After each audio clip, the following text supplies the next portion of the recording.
عید الاضحیٰ سے قبل یہ ایک اہم اور ضروری مسئلہ کہ ہر اس شخص کے لیے اس پر عمل کرنا ضروری ہے جو فرض نماز پڑھتا ہو. جو بھی فرض نماز پڑھتا ہو یعنی کہ فرض نماز کا مکلف ہو، چاہے وہ مرد ہے چاہے وہ عورت ہے، اس کے لیے اس مسئلے پر عمل کرنا ضروری ہے اور واجب ہے.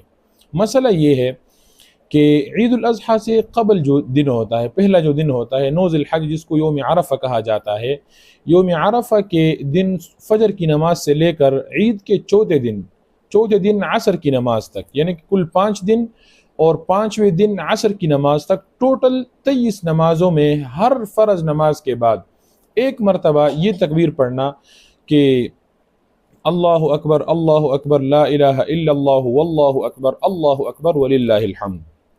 ایک مرتبہ یہ تکبیر پڑھنا ہر مرد کے لیے اور ہر عورت کے لیے، مرد کے لیے اونچی آواز کے ساتھ اور بلند آواز کے ساتھ، اور عورت کے لیے خاموش اور آہستہ آواز کے ساتھ ایک مرتبہ پڑھنا یہ واجب ہے. یہ ضروری اہم مسئلہ. اچھا، اس کے ساتھ 2 باتوں کا خیال رکھنا ہے. ایک یہ ہے کہ کبھی کبھار انسان ہے بھول جائے، رہ جائے، تو اس کے لیے پھر اس کا کیا تدارک ہوگا.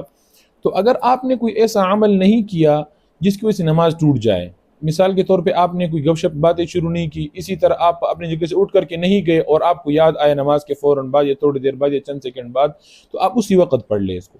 لیکن اگر بالکل آپ سے رہ گیا تو اس صورت میں پھر اس کی قضا نہیں ہے، کیونکہ قضا صرف فرض کی ہوا کرتی ہے، واجب کی نہیں ہوا کرتی، اور یہ واجب ہے.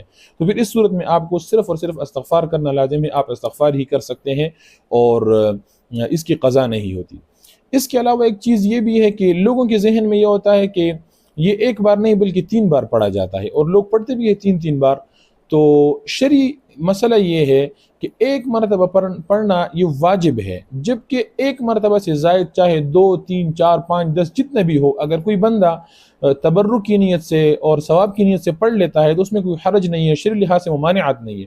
البتہ ایک سے زائد مرتبہ پڑھنے کو سنت اور مستحب نہیں کہا جا سکتا.